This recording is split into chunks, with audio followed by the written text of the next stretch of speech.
Selamat malam, kami dari kelompok 9 akan mempresentasikan tentang inheritance.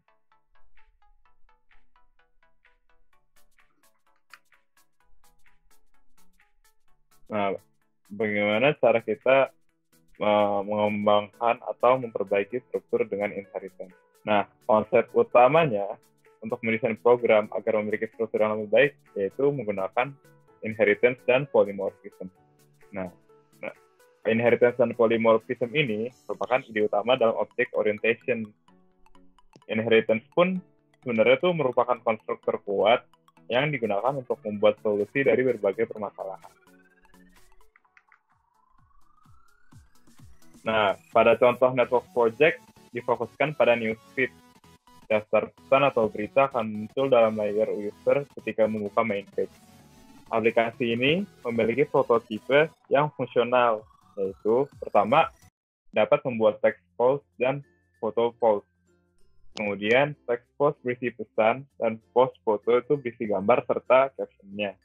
Nah, aplikasi ini dapat dibuat untuk menyimpan informasi secara permanen. Dan keempat, menyediakan fungsi pencairan atau seperti list post berdasarkan tanggal atau berdasarkan nama, berdasarkan jumlah orang dan lain sebagainya. The network project, class and project. Nah, hal pertama yang dilakukan yaitu memodelkan aplikasi ini. Dari aplikasi ini tuh terdiri dari dua bentuk kelas. Kelas pertama message post dan yang kedua adalah photo post. Nah, kelas message post ini dia kelas yang merepresentasikan message post, para photo post untuk merepresentasikan photo post. Nah, ini adalah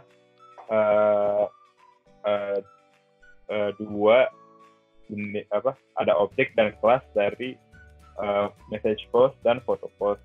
Dua gambar atau dua grafik yang di kiri yang berwarna pink itu menggambarkan objek yang akan dibentuk. Seperti misalkan nantinya ada username, message, timestamp, like, and comment. Sementara yang membedakan dari message post dan photo post adalah di mana pada message post itu hanya message post tergantung message dan hanya message, sementara pada photo post mengandung file name dan juga caption, di mana file name nanti akan berupa foto dan caption merupakan caption dari fotonya.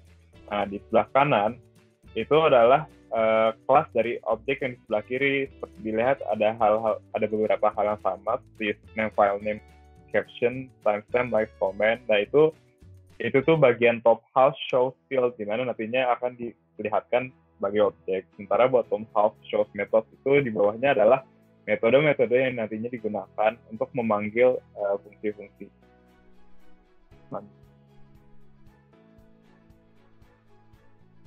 Nah, ya, yang berikutnya ini kelas newsfeed. Newsfeed itu berisi bagian-bagian dari message dan photos yang telah dibuat pada message post dan photo post.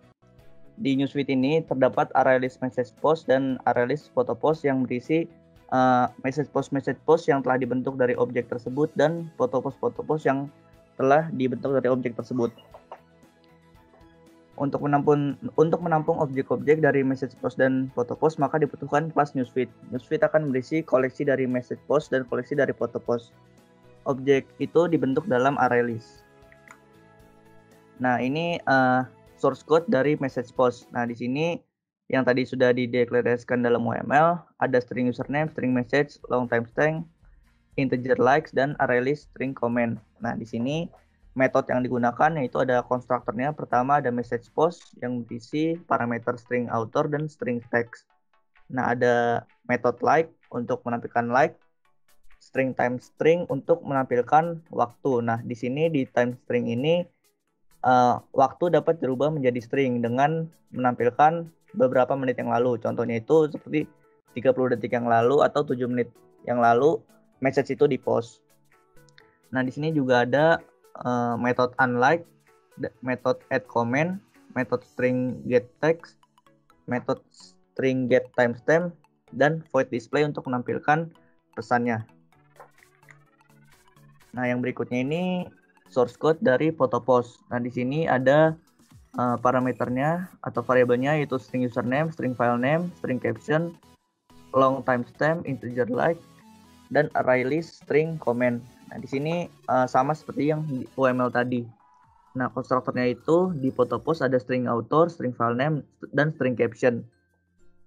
Nah, di sini hampir sama dengan message post, tapi di sini ada get image file dan get caption yang membedakan dari message post. Nah, di sini timestamp juga bisa dirubah dari waktu menjadi string. Nah, newsfeed ini digunakan untuk menampilkan message dan post yang telah dibentuk dari objek-objek.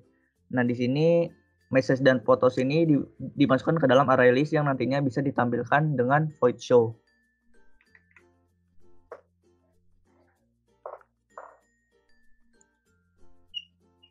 Baik, selanjutnya adalah penggunaan inheritance.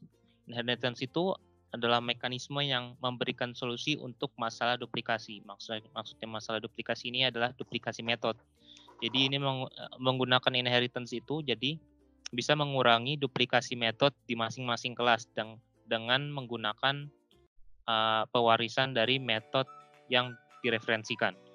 Pada contoh network project, inheritance dapat diterapkan dengan membuat kelas post yang berisi semua kesamaan dari kedua kelas, baik itu message post maupun photo post. Nah, di sini ada photo post dan message post. Dia menggunakan get image file dan get caption untuk photo post, mengambil dari kelas post ini dari sini. Begitu juga dengan message post, dia menggunakan get text yang dimana objeknya itu di-inherit, direferensikan ke kelas post.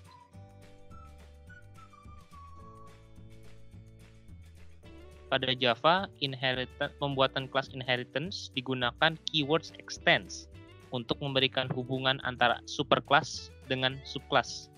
Untuk menerima parameter yang dibutuhkan dari superclass, maka keyword super atau super parameter digunakan pada subclass.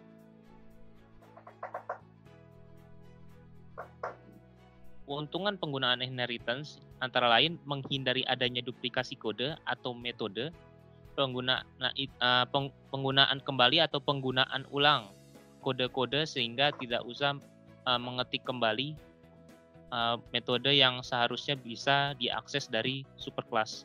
Dan juga lebih mudah untuk di-maintain apabila ketika terjadi refactoring. Dan juga extendability ketika ada perluasan atau update dari aplikasi. Baik, sekian presentasi dari kami. Terima kasih atas perhatiannya. Wassalamualaikum warahmatullahi wabarakatuh.